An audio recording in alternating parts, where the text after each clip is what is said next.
बिस्मिल्लाहिर्रहमानिर्रहीम। अस्सलाम वालेकुम। मैं एम एजाज मार advocate high court law and justice channel से ग्रुप इंश्योरेंस डिस्कस करना है। हर सरकारी मुलाजिम की माहाना तनख्वाह से ग्रुप इंश्योरेंस की कटौती होती है। मेरे पास ये पे स्लिप है, इसमें डिडक्शन के जो सेक्शंस में ना बहुत वाज़ह लिखा हुआ है और डिडक्शन की हुई है। पहले नंबर पे जीपीएफ सब्सक्रिप्शन, इनके जीपी फंड की डिडक्शंस है,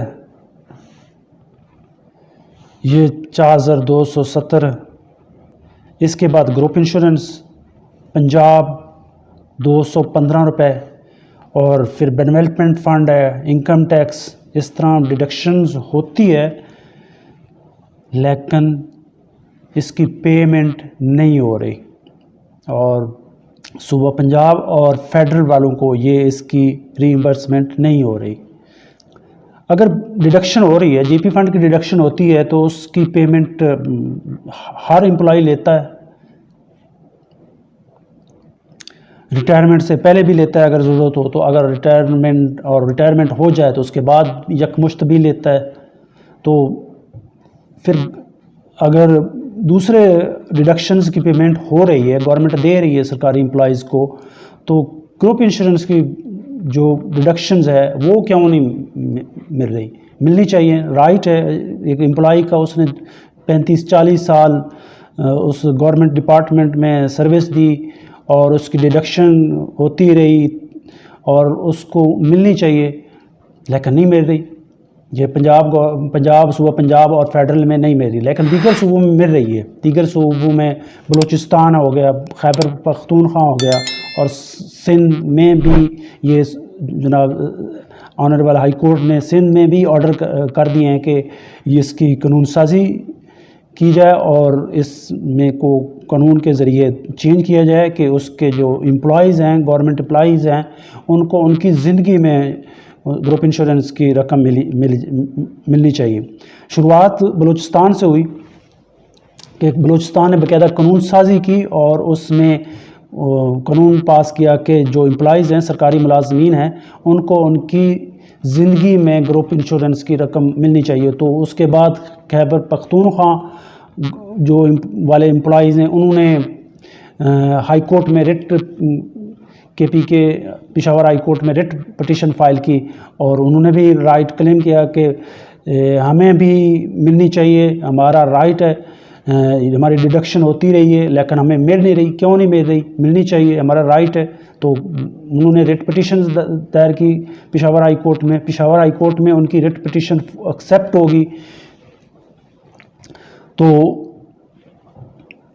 जो उधर पेशावर की गवर्नमेंट थी, उन्होंने ऑनरेबल सुप्रीम कोर्ट में सिविल पिटीशन दायर कर दी कि जी इनको नहीं मिलनी चाहिए, लेकिन ऑनरेबल सुप्रीम कोर्ट ने उनकी वो सिविल पिटीशन खारिज कर दी और उसके बाद वो रिव्यू में गए ऑनरेबल सुप्रीम कोर्ट में और उनकी वो रिव्यू भी खारिज हो गई। जब 3 सूबों में पेमेंट हो रही है और honourable high court, supreme court का इसमें बहुत वाज़ेह फ़ैसला आ चुका है, तो फिर क्यों ये जो सूबा पंजाब वाले हैं और फेडरल गवर्नमेंट वाले हैं, वो जो एम्प्लॉयज़ हैं, सरकारी एम्प्लॉयज़ हैं, फेडरल के हैं, पंजाब के, उनको क्यों नहीं दे रहे? उनको मिलनी चाहिए। तो फेडरल और पंजाब वाले भी रिट पिटीशंस दायर कर रहे हैं कि हमें जनाब हमारा राइट मिलना चाहिए, जबकि दूसरे सूबे जो हैं उनमें खैबर पख्तूनख्वा और बलूचिस्तान, सिंध, उनमें हाई कोर्ट्स के अहकामात की रोशनी में, ऑर्डर्स की रोशनी में उनको ये केपीके और जो है ये बलूचिस्तान, उनमें तो पेमेंट हो रही है, और दूसरा जो सिंध है उसमें भी ऑनरेबल हाई कोर्ट ने बहुत वाज़ेह ऑर्डर में लिखा है कि इसमें जो एम्प्लॉयज़ हैं उनके ग्रुप इंश्योरेंस के मतलब जो लॉ है उसमें जो ना तब्दीली करें और इनको भी पेमेंट करें। लेकिन इधर पंजाब और फेडरल वालों को नहीं दी जा रही, तो वो फेडरल और पंजाब वाले उन्होंने हाई कोर्ट्स में इस्लामाबाद हाई कोर्ट और जो पंजाब हाई कोर्ट है, लाहौर हाई कोर्ट लाहौर, उसमें रिट पिटीशन दायर कर रहे हैं कि हमें भी दूसरे सूबों की तर्ज पर हमें भी ग्रुप इंश्योरेंस की रकम है हमें भी दी जाए।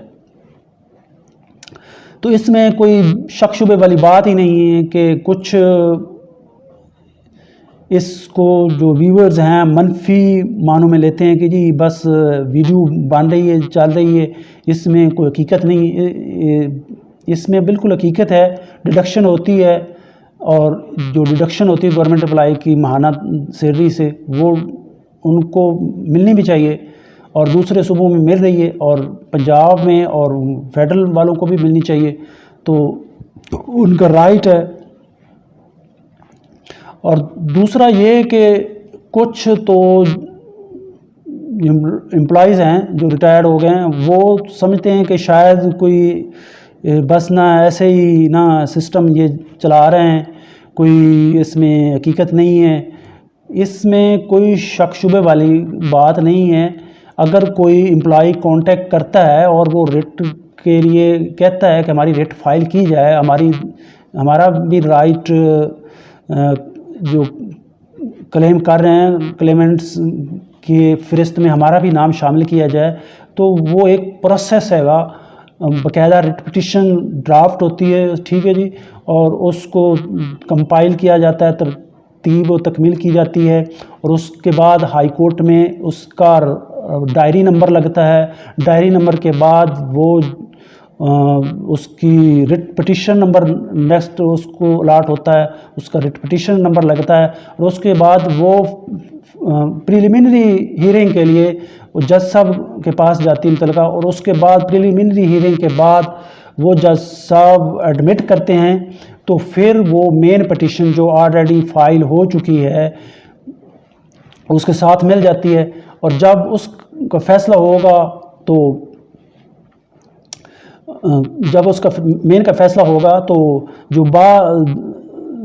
वाली हैं उनका में वो भी उस फैसले में शामिल पिटीशंस नंबर शामिल कर लिए जाएंगे और इसमें कोई ऐसी वैसी कोई गलत बात नहीं है, कोई इसमें कोई एक ज़रा 1% भी शुबे की बात नहीं है। और जब रिट पिटीशन फाइल होगी उसको डायरी नंबर लग गया, उसको रिट पिटीशन नंबर लग गया और वो एडमिट होगी हीयरिंग के बाद, प्रिलिमिनरी हीयरिंग के बाद। वो जब भी फैसला होगा, वो जो भी फैसला कोर्ट्स करती है, फैसला तो कोर्ट ने करना है, डिपेंड करता है वो क्या करती है, ये कोर्ट की सवाबदीद है।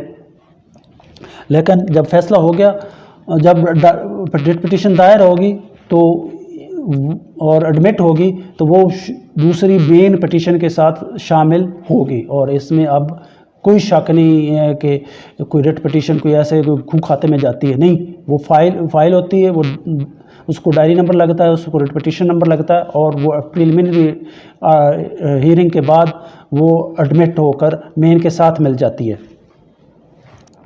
और अच्छा, इसमें शामिल कौन कौन से डिपार्टमेंट आते हैं, कौन से एलिजिबल हैं एम्प्लॉइज़?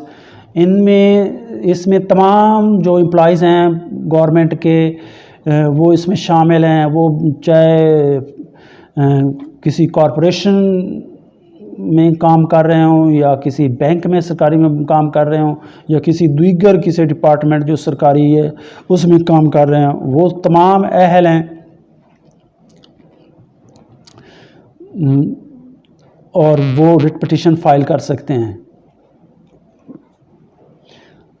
उम्मीद है आपको ये ग्रुप इंश्योरेंस के बारे में क्लियर हो गया होगा। अगर कोई एम्बिग्विटी वगैरह या कोई ऐसी बात जो आपको समझ ना आई हो तो कमेंट सेक्शन में लिखें और मैं उसको दोबारा नेक्स्ट वीडियो में ना क्लैरिफाई उसकी करूँगा, उसकी वजाहत कर दूँगा। Thank you. अल्लाह हाफ़िज़। फ़ी अमान अल्लाह।